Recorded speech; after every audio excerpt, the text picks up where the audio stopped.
Assalamualaikum warahmatullahi wabarakatuh. Halo teman-teman, kembali lagi bersama saya Rania Khairul Hidayah, NPM 1913053081 dari Prodi PGSD Universitas Lampung. Nah teman-teman, kali ini kita akan membahas mengenai proses pembentukan dan perkembangan Undang-Undang Dasar 1945. Yuk kita simak penjelasannya. Sejarah pembentukan Undang-Undang Dasar 1945. Undang-Undang Dasar 1945 diresmikan menjadi Undang-Undang Dasar Negara oleh PPKI atau Panitia Persiapan Kemerdekaan Indonesia pada tanggal 18 Agustus 1945. Namun, sejak 27 Desember 1949 di Indonesia berlaku Konstitusi RIS atau Republik Indonesia Serikat, dan sejak tanggal 17 Agustus 1950 di Indonesia berlaku Undang-Undang Dasar Sementara 1950. Kemudian pada Dekret Presiden 5 Juli 1959 kembali memberlakukan Undang-Undang Dasar 1945 dengan dikukuhkan secara aklamasi oleh DPR pada tanggal 22 Juli 1959. Sejarah lahirnya Undang-Undang Dasar 1945 Negara Republik Indonesia. BPUPKI atau Badan Penyelidik Usaha Persiapan Kemerdekaan Indonesia dibentuk pada tanggal 29 April 1945. Badan ini merupakan badan yang merancang Konstitusi 1945. Selama sesi pertama yang berlangsung pada tanggal 28 Mei sampai 1 Juni 1945, pada saat itu Bung Karno menyampaikan gagasan dasar negara yang ia beri nama Pancasila.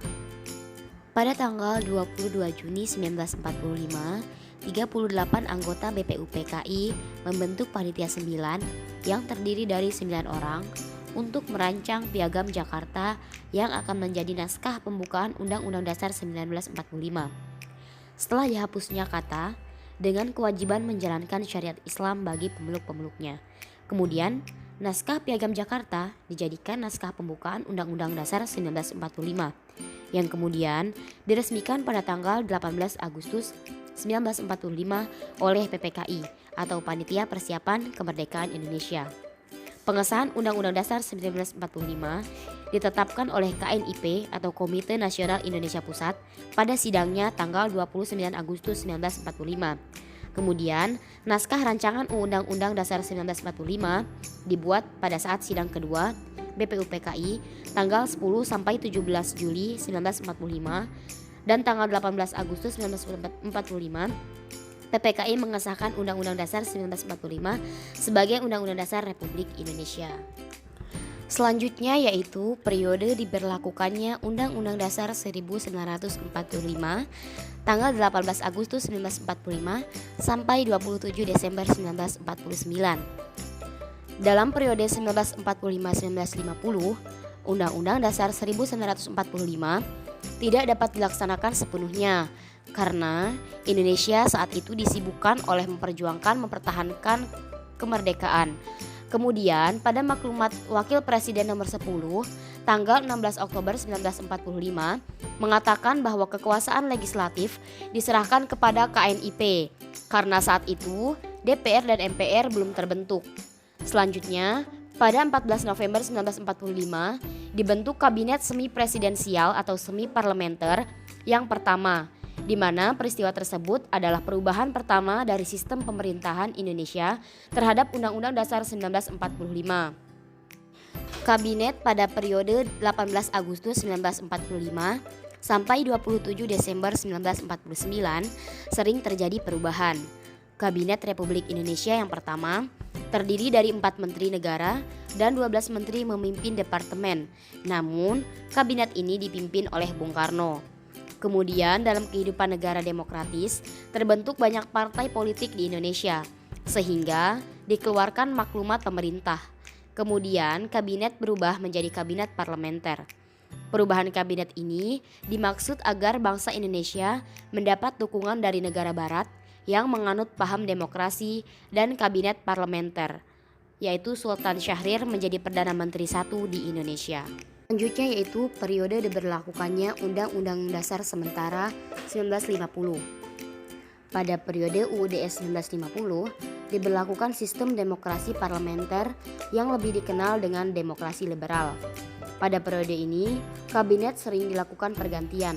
Akibatnya, pembangunan tidak berjalan lancar dan hal tersebut lantaran tiap partai lebih mengutamakan kepentingan golongan atau partainya. Periode selanjutnya yaitu periode diberlakukannya kembali Undang-Undang Dasar 1945 tanggal 5 Juli 1959 sampai 1966. Karena situasi politik di Majelis Konstituante pada tahun 1959 yang panas dan banyak kepentingan partai saling tarik ulur politik sehingga gagal menghasilkan sebuah konstitusi baru. Kemudian pada 5 Juli 1959, Bung Karno mengeluarkan keputusan presiden yang satu itu memberlakukan kembali Undang-Undang Dasar 1945 sebagai konstitusi, menggantikan Undang-Undang Sementara 1950 yang berlaku pada saat itu. Selanjutnya yaitu periode Undang-Undang Dasar 1945 masa Orde Baru. Selama Orde Baru, pemerintah berjanji akan melaksanakan Undang-Undang Dasar 1945 dan Pancasila secara konsekuen dan murni. Undang-Undang Nomor 5 Tahun 1985 tentang referendum yang merupakan implementasi ketetapan MPR Nomor 4 MPR 1983. Keputusan Nomor 4 MPR 1983 mengenai referendum yang antara lain menyatakan bahwa seandainya MPR berkeinginan mengubah Undang-Undang 1945, terlebih dahulu harus meminta masukan dari rakyat dengan mengadakan referendum. Selanjutnya yaitu masa transisi, yaitu tanggal 21 Mei 1998 sampai tanggal 19 Oktober 1999, yaitu masa sejak Presiden Soeharto digantikan oleh B.J. Habibie sampai dengan lepasnya Provinsi Timur Timur, yaitu yang sekarang menjadi negara Timor Leste dari NKRI. Selanjutnya yaitu periode perubahan Undang-Undang Dasar 1945 sampai sekarang. Salah satu permintaan reformasi pada tahun 1998 adalah adanya amandemen atau perubahan terhadap Undang-Undang Dasar 1945. Latar belakang tuntunan amandemen Undang-Undang Dasar 1945 antara lain karena pada zaman Orde Baru kekuasaan tertinggi ada di tangan MPR, tetapi pada kenyataannya kekuasaan yang sangat besar malah ada pada Presiden. Hal tersebut karena adanya pasal-pasal yang dianggap terlalu luas dan kenyataan rumusan Undang-Undang Dasar 1945 mengenai semangat penyelenggara negara yang belum didukung cukup ketentuan konstitusi.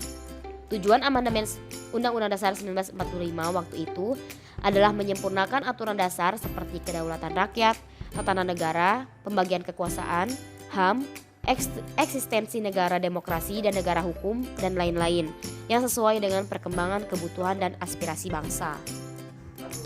Dalam periode 1999 sampai 2002, terjadi 4 kali amandemen Undang-Undang Dasar 1945 yang ditetapkan dalam sidang umum dan sidang tahunan MPR, yaitu pada sidang umum MPR 1999 tanggal 14 sampai 21 Oktober merupakan amandemen pertama.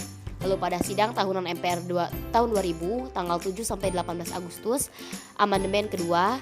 Pada sidang tahun MPR 2001 tanggal 1 sampai 9 November amandemen ketiga, dan yang terakhir amandemen keempat pada sidang tahunan MPR tahun 2000 tanggal 1 sampai 11 Agustus 2002. Yang terakhir yaitu naskah Undang-Undang Dasar 1945.